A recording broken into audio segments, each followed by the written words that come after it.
Assalamualaikum warahmatullahi wabarakatuh. Hai semua, perkenalkan nama saya Faradila Hanum dari Fakultas Sains dan Teknologi Prodi Kimia Universitas Islam Maulana Malik Ibrahim Malang.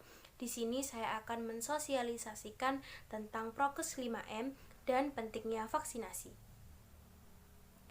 Mengalahkan penyebaran dan penularan virus corona di dunia tidaklah mudah. Namun, beragam upaya terus dilakukan para ahli dan penduduk global demi mengakhiri ancaman virus yang terus menyerang bertubi-tubi.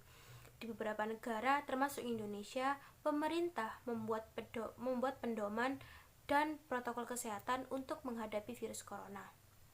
Di negara kita, protokol kesehatan ini dikenal dengan sebutan 5M. Sudah tahu apa saja protokol kesehatan 5M untuk membantu pencegahan penularan virus corona? Berikut ini protokol kesehatan 5M tersebut. Yang pertama adalah mencuci tangan. Rutin mencuci tangan hingga bersih adalah salah satu protokol kesehatan yang cukup efektif untuk mencegah penularan virus corona. Untuk hasil yang maksimal, kamu disarankan untuk mencuci tangan setidaknya selama 20 detik beberapa kali sehari, terutama saat sebelum memasak atau makan, setelah menggunakan kamar mandi, setelah menutup hidung saat batuk atau bersin. Untuk membunuh virus dan kuman-kuman lainnya, gunakan sabun dan air atau pembersih tangan dengan alkohol setidaknya dengan kadar 60%. Nah, M yang kedua apa sih? Yaitu memakai masker. Pada awal pandemi virus corona tahun lalu, Organisasi Kesehatan Dunia atau WHO mengatakan bahwa penggunaan masker hanya direkomendasikan untuk orang sakit, bukan orang sehat. Namun, virus corona jenis SARS-CoV-2 yang merajalela hingga saat ini membuat protokol kesehatan bisa berubah-ubah seiring bergulirnya waktu. Beberapa waktu selang kebijakan WHO di atas, WHO akhirnya mengeluarkan himbauan agar semua orang, baik yang sehat atau sakit, agar selalu menggunakan masker saat beraktivitas di luar rumah. Kebijakan WHO ini juga sempat ditegaskan oleh Presiden Joko Widodo. Protokol kesehatan virus corona terkait masker pun semakin digalakkan di beberapa negara, seperti di Amerika Serikat. Centers of Disease Control and Prevention atau CDC memperbarui pedoman terkait penggunaan masker. CDC mengimbau masyarakat Amerika Serikat harus memakai masker meski berada di dalam rumah pada kondisi tertentu. Menurut CDC, penggunaan masker di dalam rumah perlu dilakukan ketika yang pertama, terdapat anggota keluarga yang terinfeksi COVID-19, yang kedua, terdapat anggota keluarga yang berpotensi terkena COVID-19 karena aktivitas di luar rumah, yang ketiga, merasa terjangkit atau mengalami gejala COVID-19, yang keempat, ruangan yang sempit, yang kelima, tidak bisa menjaga jarak minimal 2 meter. M yang ketiga, yaitu menjaga jarak. Protokol kesehatan lainnya yang perlu dipatuhi adalah menjaga jarak. Protokol kesehatan ini dimuat dalam Keputusan Menteri Kesehatan RI dalam Protokol Kesehatan bagi masyarakat di tempat dan fasilitas umum dalam rangka pencegahan dan pengendalian COVID-19. Di sana disebutkan menjaga jarak minimal 1 meter dengan orang lain untuk menghindari terkena droplets dari orang yang bicara, batuk, atau bersin, serta menghindari kerumunan, keramaian, dan berdesakan.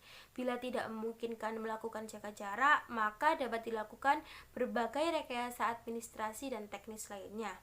Rekayasa administrasi dapat berupa pembatasan jumlah orang, pengaturan jadwal, dan lain sebagainya. Sedangkan rekayasa teknis antara lain dapat berupa pembuatan partisi, pengaturan jalur masuk dan keluar, dan lain sebagainya. M yang keempat, yakni menjauhi kerumunan. Selain tiga hal di atas, menjauhi kerumunan merupakan protokol kesehatan yang juga harus dilakukan. Menurut Kementerian Kesehatan RI atau Kemenkes, masyarakat diminta untuk menjauhi kerumunan saat berada di luar rumah. Ingat, semakin banyak dan sering kamu bertemu orang, maka kemungkinan terinfeksi virus corona pun semakin tinggi.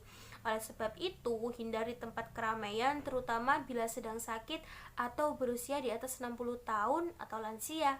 Menurut riset, lansia dan pengidap penyakit kronis memiliki resiko lebih tinggi terserang virus corona. M yang kelima, yakni mengurangi mobilitas. Virus penyebab corona bisa berada di mana saja. Jadi, semakin banyak dirimu menghabiskan waktu di luar rumah, maka semakin tinggi pula terpapar virus jahat ini. Oleh karena itu, bila tidak ada keperluan yang mendesak, tetaplah berada di rumah.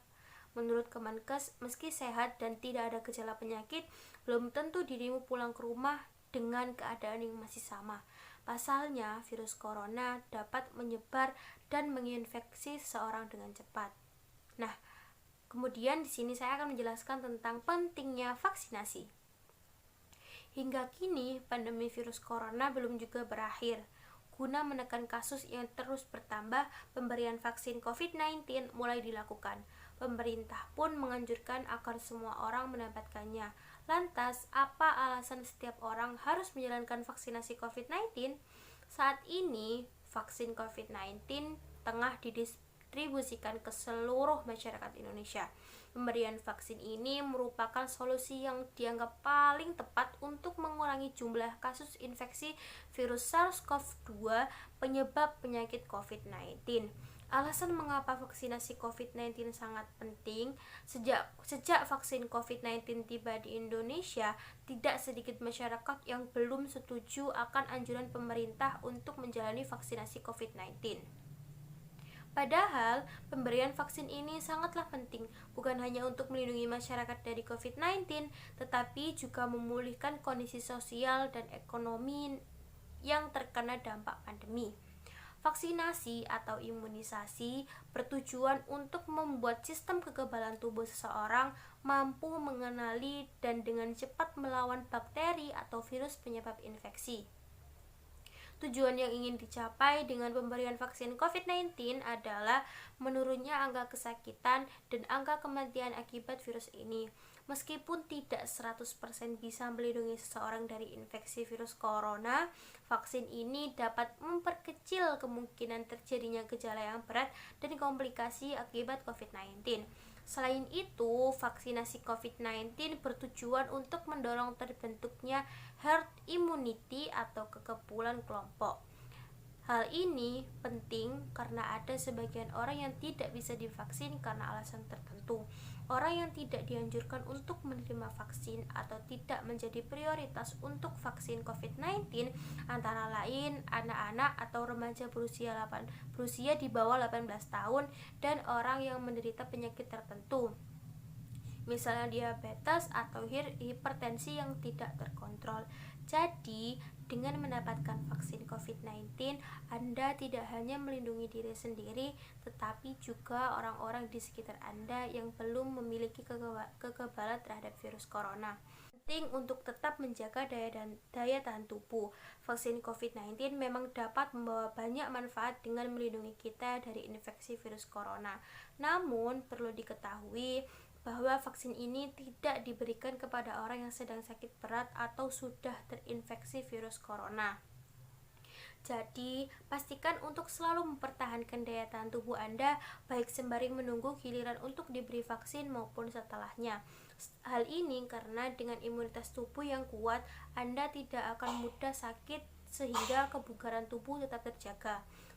Beberapa cara untuk meningkatkan daya tahan tubuh adalah mengonsumsi makanan bergizi, rutin berolahraga, mengelola stres dengan baik, serta beristirahat yang cukup. Selain cara-cara tersebut, Anda juga bisa mengonsumsi produk herbal yang dapat meningkatkan imunitas tubuh. Beberapa jenis herbal yang kandungannya dipercaya mampu memperkuat daya tahan tubuh antara lain yakni meniran hijau karena mengandung zat imunomodulator untuk memperbaiki sistem kekebalan tubuh yang lemah. Yang kedua ada daun kelor karena mengandung antioksidan dan terbukti dapat meningkatkan daya tahan tubuh. Yang ketiga ada kunyit karena mengandung banyak antioksidan untuk melindungi tubuh dari efek buruk radikal bebas dan memperkuat imun. Di samping menjaga daya tahan tubuh, Anda perlu tetap menerapkan protokol kesehatan, baik selama menunggu giliran untuk divaksin maupun setelah mendapatkan vaksin. Bisa mungkin juga hindari bepergian keluar rumah atau berkumpul dengan orang banyak. Vaksin COVID-19 diharapkan bisa menjadi solusi untuk menyudahi pandemi yang telah memakan banyak korban jiwa serta melumpuhkan aktivitas masyarakat. Dan partisipasi Anda dalam program vaksinasi ini akan sangat membantu pemulihan kondisi negara kita.